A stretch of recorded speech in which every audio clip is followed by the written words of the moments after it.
All right. Thank you. Thanks for joining me, Lauren, for Women in Staffing Wednesday, right before Thanksgiving. I was excited to meet at TechServe and hear about what you've been doing to promote women in staffing and learn your stories. So thought it'd be great to share that with the industry. Well, I'm super honored that you asked me to do this, and I appreciate your time. Thanks.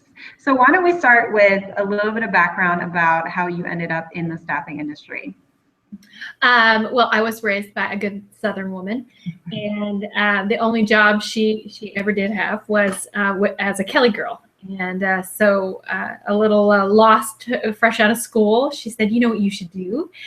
She said, "You should be a Kelly girl." And so I went and I signed up with Kelly Services as a temporary working at a pharmaceutical company, and they forgot to pay me 1 week, which, now that I'm on this side, I know happens. And the sales rep showed up with my check, and the rest is history. They recruited me from there, and I worked my way up with Kelly, and here I am today, 18 years later. Nice. So tell us a little bit about what you're doing right now.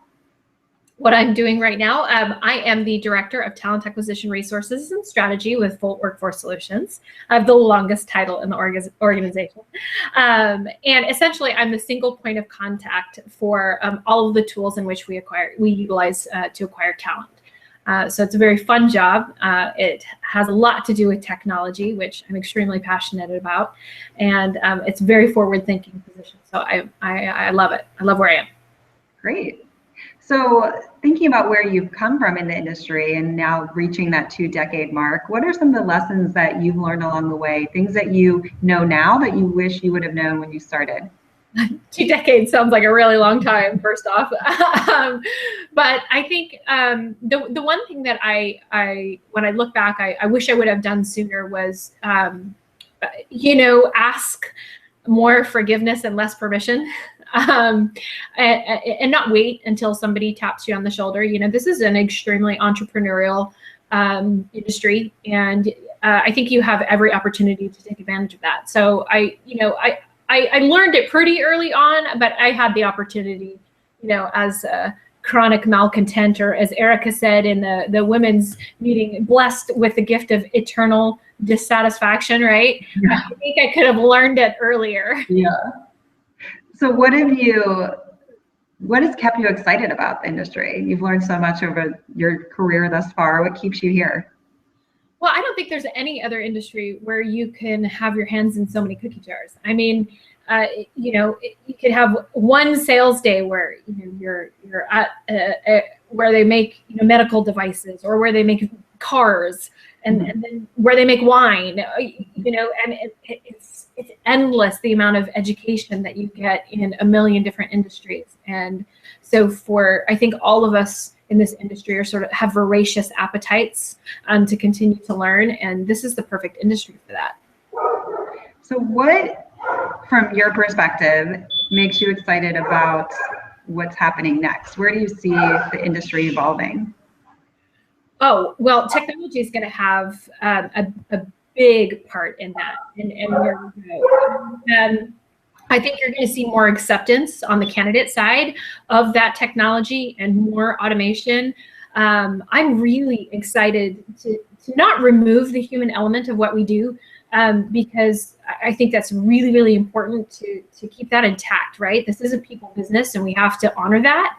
But I think that there's a way to utilize technology to enhance what we do, and be able to do it in a way that only improves the overall experience. And I think whoever masters that first is going to come out winner, winner, chicken dinner. That's for sure. Well, good thing that you are focused on it full time. Right. So one other technology from a social media perspective has gained some traction within the industry, but not as much as it possibly could. Can you share some of the benefits that you have seen from social media? Oh, I think it just broadens your audience, but you have a responsibility as a leader in any industry, right, to hone your message and to make, and I think that not the secret behind mine, but certainly a focus behind my social media presence has been positivity.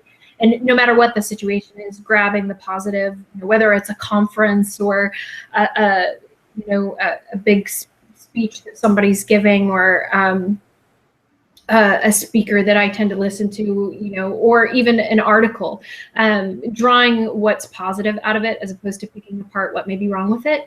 And I think that, you know, sort of the sky's the limit with the audience that you can capture if you maintain a positive focus on what on what you're learning from everybody else. Any other lessons about what it means to be a great leader in this space?